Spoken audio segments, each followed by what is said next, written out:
आप सभी YouTube family को राधे राधे, जय श्री कृष्णा। बहुत ही सुंदर सा आप लोगों के बीच रक्षाबंधन कजरी गीत लेकर के आई हूँ। गीत को पूरा सुनना और कैसा लगा कमेंट करके बताना। हमारे चैनल को भी अपना प्यारा आशीर्वाद देना। राधे राधे, जय श्री कृष्णा।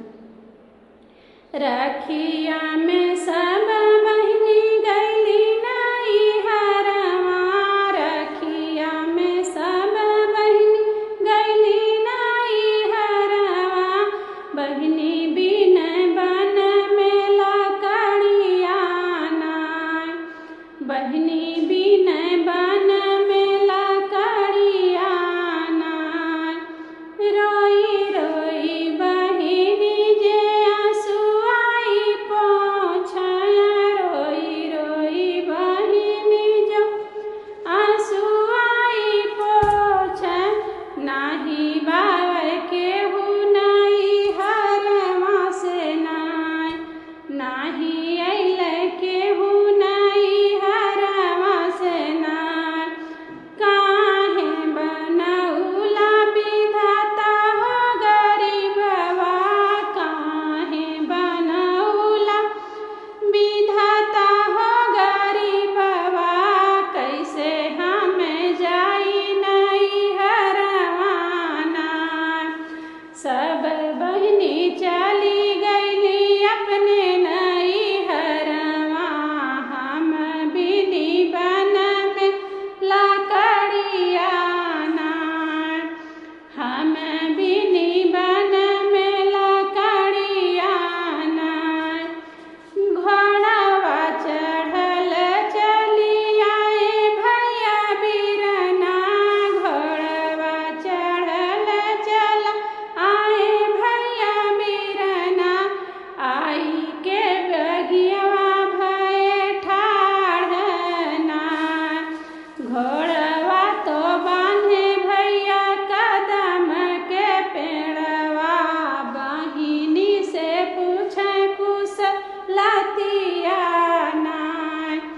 घोड़वा तो बांधे भैया कदम के पेड़वा, बहिनी से पूछे कुशलतिया नाय।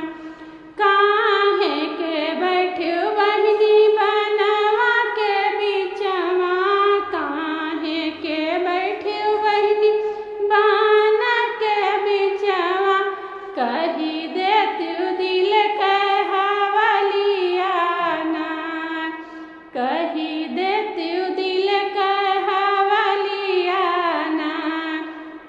विपत्ति के मारी भैया भइली लाचार, विपत के मारी भैया भइली लाचार, बिन लाग्यो बन में लकड़िया नाय, बिन लाग्यो बन में लकड़िया नाय। या तनी बचन जब सुने है बीरन,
जाने बहिनिया के पर्दा में रख लो कैसे